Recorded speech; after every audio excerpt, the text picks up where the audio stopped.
Just give you a heads up that I'm about to really disappear on you. You feel me? I'm not gonna be playing these games with you at all, at all. So I don't know. You think you silent treating me, and you think I'm gonna be nah.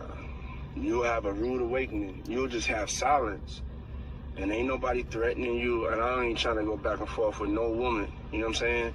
I'm telling you, I ain't got no time for no motherfucking games. Where my life is at right now, I don't have no time for no games, baby girl. Me and you could be mad, I can have a spat, we can have whatever. Then after that, you better get on your job. That's really that's all it is. Cause you got me on my job. Nah, it ain't never gonna work like that over here. You know what I'm saying? I was trying not to leave this message, but you have left me no choice. So either you go in the direction of like moving on and shit like that, or you like just like have me just keep moving. Ain't no threat, I'm just being clear. I can't do this shit with you every time you get upset. Now, ladies and gentlemen, one may take that as, oh, he's saying, you know, you better get on your job. And I can understand how most people would see that right now, understanding what's going on in the courtroom. And another thing, in that conversation that he was having, right? He was basically saying, I'm not threatening you. He's basically saying, hey, look, you know, every time she get mad, she would block him, not call him, not return his calls, and all of those things. Basically, what he was explaining to her is like, look, I'm not going through that. You know what I mean? I'm not dealing with all of this emotional stuff that you're trying to take me through. You know what I mean? I'm handling my business. Like I said, I take care of you. You my girl. You know what I mean? Not only that, but you see, in fact, that she said she used the allowance that Diddy gave her, right, to pay her bills and to take care of her son. Now, the son is not even his son, right? And so he's not being judgmental. He's not being petty from that perspective. He's basically trying to communicate. And you didn't hear him say, oh, you know, B, you better do what I say do, or ba-da-da-da, and this, that, and it. And he's like, yo, I'm not threatening you. And he's talking and not knowing that one day he'd be sitting in the courtroom actually listening to a voice message that he sent to her from a real perspective, basically talking about a real relationship situation. He's still paying her rent as she sits up there and testifies against him at this very moment. Her rent is being paid by Sean P. Diddy Combs. I hear alleged and putative legal experts talk about the Diddy case, I ask myself one simple question. What is it? What is the Diddy case you're talking about? Because this guy is either going to be acquitted outright, there will be a judgment of acquittal granted, almost a directed verdict, if you will, by the trial judge, or he will be reversed on appeal.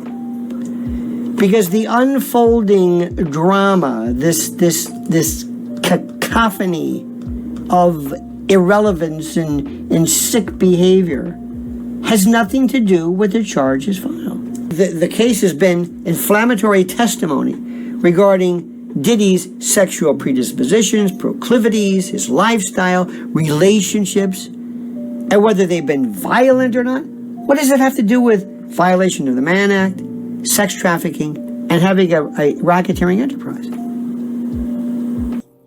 To the Sean Diddy Combs trial, a new testimony from a woman who alleges Combs dangled her over a 17th floor balcony. Chief Investigative Correspondent Aaron Katursky is at the courthouse with more. Good morning, Aaron. Good morning to you, Rebecca. An alleged sex trafficking victim is expected to testify here today that Sean Combs used lies, drugs, and threats to force her into freak-offs. After the jury hears more from a different woman who claims Combs hoisted her over that balcony. This morning, a critical witness for the prosecution, a woman testifying under the pseudonym Jane, who prosecutors say began a secret relationship with Sean Combs in 2020 and spent years in hotel rooms for forced sex. Jane's testimony will follow the cross-examination of Brianna Bongolan, known as Bana, who described years of drug use with her friend Cassie Ventura. Cassie, all the way back! And she testified Ventura FaceTimed her before the premiere of her movie The Perfect Match. I want to try something new. What did you see? Prosecutors asked. Her black eye, Bongolan said. I was a little quiet, and I remember saying, I'm sorry. Bongolan testified Combs once hoisted her over this balcony after barging into Ventura's apartment on the 17th floor. For a split second, I was thinking about if I was going to fall. She said Combs kept yelling at her, you know what the expletive you did, before throwing her onto this furniture, leaving bruises. Combs denied it happened, and the defense challenged her account. Isn't it true you told the government just 2 days ago you couldn't recall the details of what happened on the balcony? A defense attorney asked. Bongolan replied, I don't remember. Once Bongolan's testimony concludes, the jury will hear from Jane. She's a key figure in the government's second sex trafficking count against Sean Combs. George, he denies all the charges. George. Aaron Katursky, thanks. The whole balcony incident never happened. Cassie, in her lawsuit, says the balcony incident happened on September 26, 2016. Brianna Boglin, in her civil suit, said that the balcony incident happened on September 26, 2016. They just pulled up a hotel receipt. Puffy checked into the Trump International Hotel. He checked in the hotel September 24th, 2016. He checked out